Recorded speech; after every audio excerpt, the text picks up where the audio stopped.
Good morning, everybody. It is Friday. Woohoo! Last day of term. Oh my goodness me, I've just realised it's the last day of term as well. It's Friday, the 12th of February. I think we've all earned our week-long half-term break, haven't we? So, final push today, final push of home learning for this term. Let's take a look. It's Friday, so that means it's reading comprehension day today. I've got some lovely comprehensions for you to look at. Before you do it, I do have a starter for you.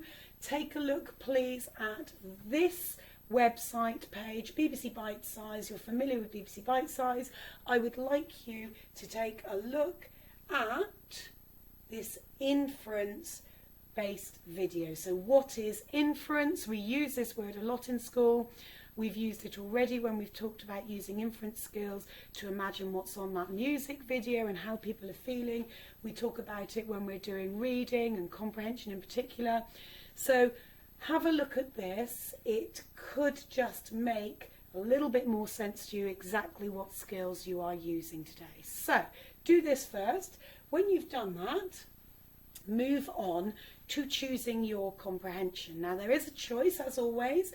There is a spicy hot comprehension, which is this one, the Kraken. So this is a mythical creature, and we can read through it in a moment just to support you with that so that you can then go on and do your answers on your own, hopefully. But if you don't want to tackle this comprehension, I do have an alternative that's saved also on the website called the Pied Piper. That's a good one too. So let's take a look. I'm going to read through with you. Follow with your finger on the screen or on your sheet if you've got it. There might be some funny words like Kraken. Let's find out what this means. Listen, lad, can you hear that? The captain's voice was unusually quiet. Normally he'd be barking orders at us. Now he stood at the bow of the ship and said little. I can't hear anything, I said. Exactly. There was something about the excitement in the captain's voice that worried me. What was so special about silence? Then it struck me. He was right. It was as silent as a graveyard. Even on the darkest night, there is the sound of the waves crashing against the side of the ship. There's the groaning of the masts in the wind.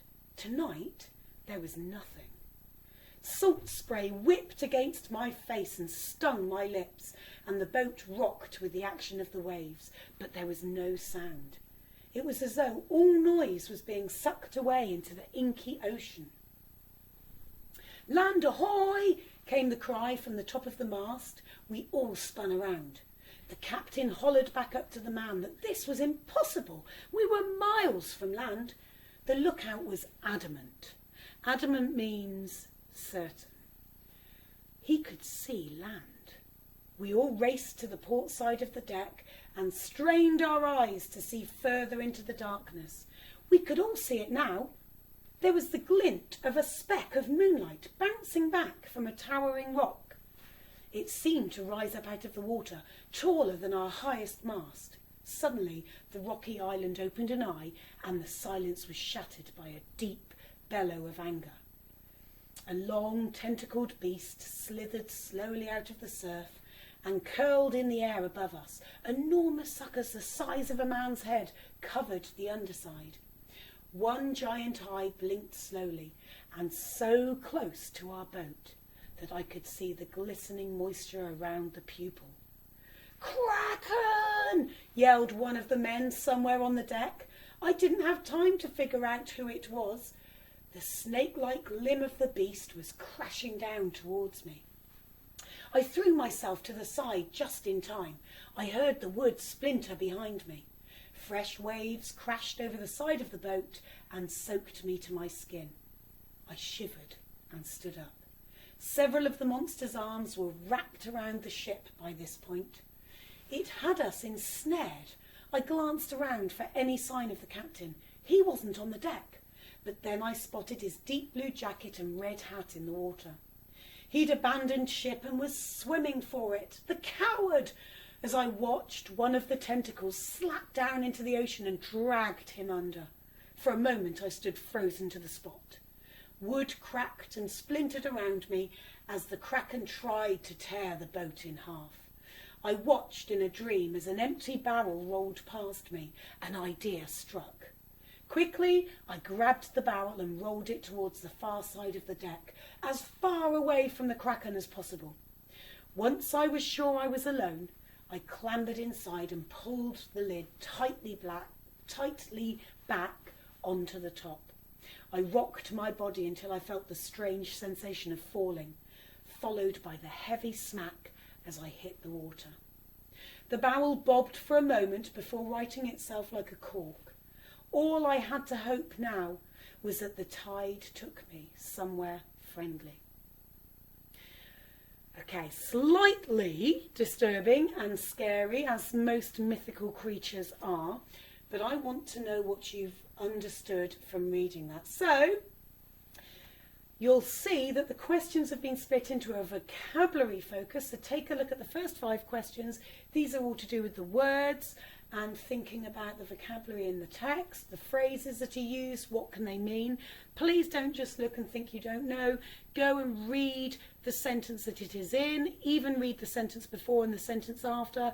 Try to find a context so that it makes sense. Then move on to the questions underneath, our Viper's questions. These just stand for things like retrieval and inference questions, things like that. So don't be put off by the R, the I, the S, the P. Answer these 5 questions. When you've done that, the answers are on here also. Okay, right, that's it from me. Enjoy this. This is the last of our mythical creatures. We're on to a brand new topic next term. Our topic next term is Get, Set, Go. So it's all about, in our topic work, which is geography based, we're going to be travelling around, learning about different places, different countries. We're going to be thinking about Get, Set, Go in terms of exercise and staying healthy. So we've got a really exciting topic next term, something new. Have a lovely half-term break, everybody. Take care of yourselves, rest up, and I hope we see you all back in school at some point next term. Fingers crossed. Take care, everybody. Bye.